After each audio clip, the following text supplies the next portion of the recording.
Далее в нашем эфире брифинг Росздравнадзора. Руководитель ведомства расскажет о ситуации с лекарствами в аптеках республики. Предлагаем послушать.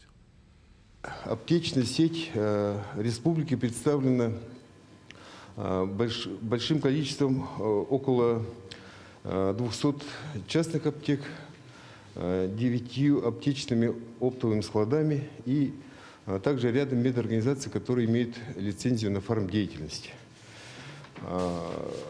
Наша служба по роду своей деятельности проводит мониторинг на постоянной основе состояния рынка лекарственного обеспечения нашей республики. В том числе рассматриваются вопросы ценообразования, динамика цен розничных на лекарственные препараты, наличие лекарств как на оптовых складах, так и в амбулаторных медицинских организациях. Кроме того, нам в этом помогает система маркировки лекарственных препаратов, которая позволяет оценивать наличие, качество и уровень цен на лекарственные препараты по всей цепочке движения лекарственных препаратов, начиная от производителя и кончая розничной аптекой и пациентом. Нынешняя сложная внешнеполитическая обстановка отразилась также и на вопросах лекарственного обеспечения. И мы наблюдаем небольшое повышение цен в розничном сегменте. Например, вот за прошлую неделю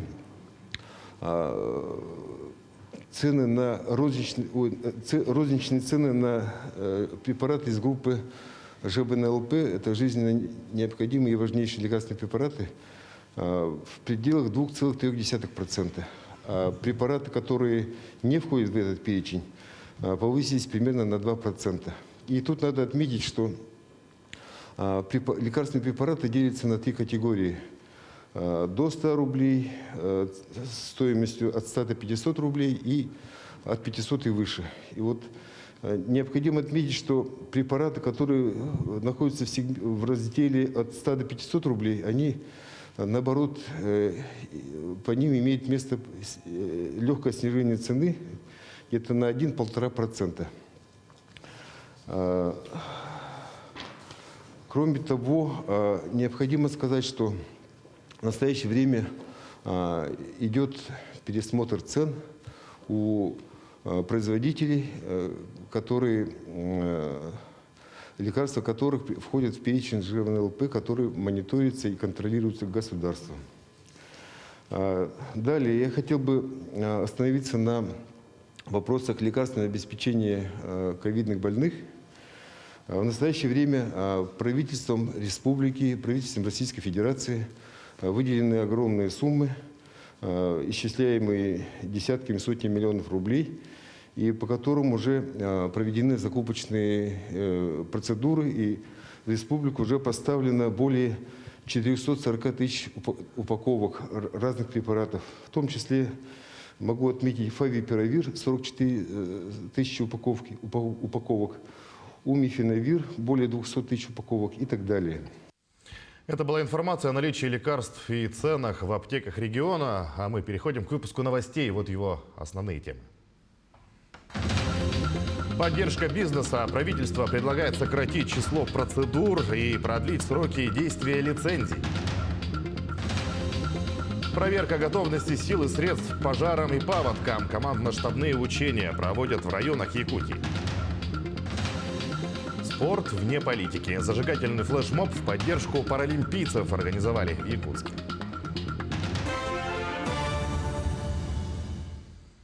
Правительство России предлагает максимально сократить число процедур для бизнеса и продлить сроки действия лицензии. Об этом заявил премьер-министр Михаил Мишустин. Передает портал «Объясняем РФ». Подготовлено постановление правительства о продлении сроков действия лицензии и иных видов разрешительных документов, их упрощенном получении и переоформлении. Эта мера затронет более 120 видов таких разрешений, а их общее число больше 2,5 миллионов. Вместе с этим в Якутии принимают меры по поддержке малого и среднего бизнеса. Так, например, было принято решение декапитализировать фонд развития предпринимательства. в связи с поднятием ключевой ставки, процентной ставки и поднятием ставки у банков принято решение докапитализировать фонд развития предпринимательства, чтобы фонд предоставлял уже льготные займы для наших предприятий торговли, в первую очередь торговли, для обеспечения продовольственной безопасности республики. Отдельные решения приняты в области налоговых послаблений, которые коснутся широкого круга предпринимательского сообщества, работающих по системе, упрощенной системе налогообложения. Ставка будет самая минимальная, это 1% по доходам и 5% по доходам и расходам. Тем временем глава Якутии поставил задачу сохранить темпы экономического развития региона и поддержать население в условиях санкций. Так сократят административные ограничения для малого и среднего бизнеса, примут дополнительные меры соцзащиты населения и окажут поддержку предпринимателям, которые сохраняют рабочие места. Об этом сообщил Айсен Николаев на совещании оперативного штаба по повышению устойчивости экономики в условиях санкций. Разработан план первоочередных действий, который направлен на снижение рисков для наиболее уязвимых отраслей и бесперебойную работу предприятий жизнеобеспечения. Для поддержания уровня доходов населения в Якутии с 1 апреля увеличат заработную плату работникам бюджетной сферы и прочей категории на 6,5%. Мы видим, что сегодня идет резкий скачок цен на строительные материалы, на трудовые ресурсы. Но в целом на строительные ресурсы в этой части мы должны адекватно реагировать, и поддерживать наших строительных организаций для того, чтобы объекты своевременно вводились в срок. А вторая задача – это поддержка жилищного строительства. На сегодняшний день рассматриваются вопросы по поддержке застройщиков, по поддержке населения в части того, чтобы был баланс спроса и предложений, рассматриваются вопросы по запуску регионального ипотечного продукта. Третий блок вопросов – это касается максимального снижения административных барьеров, чтобы наши строительные организации, застройщики максимально реализовывали эти проекты, минимально сталкивались с теми административными барьерами, которые на сегодняшний день у нас сегодня присутствуют. Правительство России предлагает снизить нагрузку на должников по коммунальным и жилищным услугам. Соответствующий законопроект уже на рассмотрении Нижней палаты парламента. В пояснительной записке к документу напоминают, что расчет пений и неустоек за ЖКХ в жилищном кодексе привязан к ключевой ставке, установленной Банком России. Актом правительства будут установлены особенности расчета указанных штрафных санкций в целях недопущения роста их размера в связи с повышением ключевой ставки, отмечается в пояснительных материалах. Ранее ключевую ставку повысили с 9,5% до 20% годовых. Для решения вопросов продовольственной безопасности в Верхоянском районе создан оперативный штаб. Специальная комиссия ведет ежедневный мониторинг цен на продукты первой необходимости, а также продовольственного запаса. На сегодняшний день запасы района на основные виды продуктов составляют более 300 тонн. Годовая потребность на 12 видов продуктов по цифрам прошлых лет в районе составляет 700-800 тонн. Якутовторгой достаточное количество переходящих остатков продуктов первой необходимости имеется в районе. Также в марте месяце начался завоз продовольствия с города Якутска по линии Якутовторга и с поселка Ускуйга Усярского улуса. В неделю один раз проводим рейдовые мероприятия. Это туда включены и специалисты управления экономики, административной комиссии и поселковой администрации.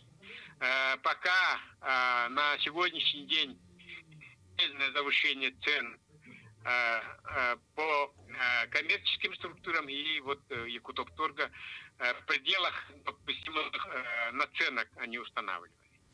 Общественные наблюдатели вторую неделю контролируют рост цен на продукты в магазинах и на оптовых базах столицы. В основном это товары первой необходимости. В связи с введением санкций часть предпринимателей начали поднимать цены на продукты. Так, общественники сообщают, что наблюдают существенный рост цен. С ними соглашаются и жители столицы. Многие продукты подорожали на 10-20 рублей. И все эти моменты общественники фиксируют в специальной таблице. Собранные данные направят в контрольно-надзорные органы. Мы выявили 4 позициях повышения цен. Это, в частности, тушенка, соль, сахар, молоко и макароны. Мы ведем вообще сейчас таблицу цен, ежедневно мы ведем мониторинг. Каждый раз мы вводим по этим позициям обновленные данные, новые цифры. И в последние дни мы видим, что повышение цен идет примерно, в частности, от 3 до 7%. И все-таки мы сейчас напишем письмо в соответствующие органы, надзоры, чтобы исправить эту ситуацию, потому что они должны контролировать эту ситуацию и мониторить каждый день. Наша фракция внесла в Госдуму предложение о том, чтобы регулировать цены, чтобы была средняя цена по продуктам, чтобы могли все-таки ориентироваться на среднюю стоимость продукта на определенную позицию. Командно-штабные учения по безопасному пропуску паводковых вод и по противодействию лесным пожарам провели в Амге. Участники утвердили порядок и состав сил и средств патрульных, патрульно-маневренных и патрульно-контрольных групп в муниципальном образовании. Также провели учения по водным заданиям ЧС. Прошел осмотр сил и средств реагирования и патрулирования пунктов временного размещения. В этом году, согласно решению КЧС и АПБ Республики Саха-Якутия, проводится практически во всех муниципальных районах учения такие по безопасному пропуску паводковых вод и пожароопасному периоду. Так, соответственно, нами были заранее подготовлены документы, которые, организационные указания, были направлены в районы, и, соответственно, графика, которую утвердила решением КЧС номер 16, пройдут во всех районах, в том числе в Амгинском районе. Затем с итогами командно-штабных учений в Амгинском и Алданском районах ознакомился первый вице-премьер Якутии Дмитрий Садовников. Готовность сил и средств в районах оценили на удовлетворительно. Главам районов поручено в кратчайшие сроки устранить выявленные в ходе тренировок недостатки. Напомним, что выездные межведомственные командно-штабные учения по оказанию практической и методической помощи, проверке готовности сил и средств к пожароопасному сезону и паводкоопасному периоду идут до 15 апреля. Учения начались с Амгинского и Алданского районов и будут завершены в Среднеколымске. В труднодоступных арктических районах учения пройдут в режиме ВКС. Самим учениям, забегая вперед, хотел бы дать оценку удовлетворительно, ближе даже, может быть, к оценке хорошо, но по готовности ограниченно готовы. Почему? Мы проверяли, безусловно, реалистичность разработанных планов действий по предупреждению и ликвидации чрезвычайных ситуаций в указанных районах, планов и действий по тушению пожаров, состояние системы оповещения и самих состояния готовности органов управления, сил и средств к соответствующим действиям. Как показали проведенные командно-штабные учения, в районах есть недостаточное уделение внимания состоянию системы оповещения, выявлены замечания, выявлены также замечания по оборудованию пункта временного размещения. И последнее. Зажигательный флешмоб в поддержку паралимпийцев перед Республиканским центром адаптивной физкультуры. Провели мероприятие в поддержку Российской паралимпийской сборной. Напомню, Международный паралимпийский комитет запретил российским и белорусским спортсменам участвовать в играх. Паралимпийский комитет России назвал это решение совершенно необоснованным, так как оно, очевидно, противоречит одному из основных принципов аполитичности спорта инвалидов. Руководство нашей страны приняло смелое решение организовать альтернативные паралимпийские игры, которые пройдут в городе Ханты-Мансийск. Игры проводят по 6 видам спорта, в которых примут участие более 70 спортсменов. Соревнования пройдут с российским флагом и гимном.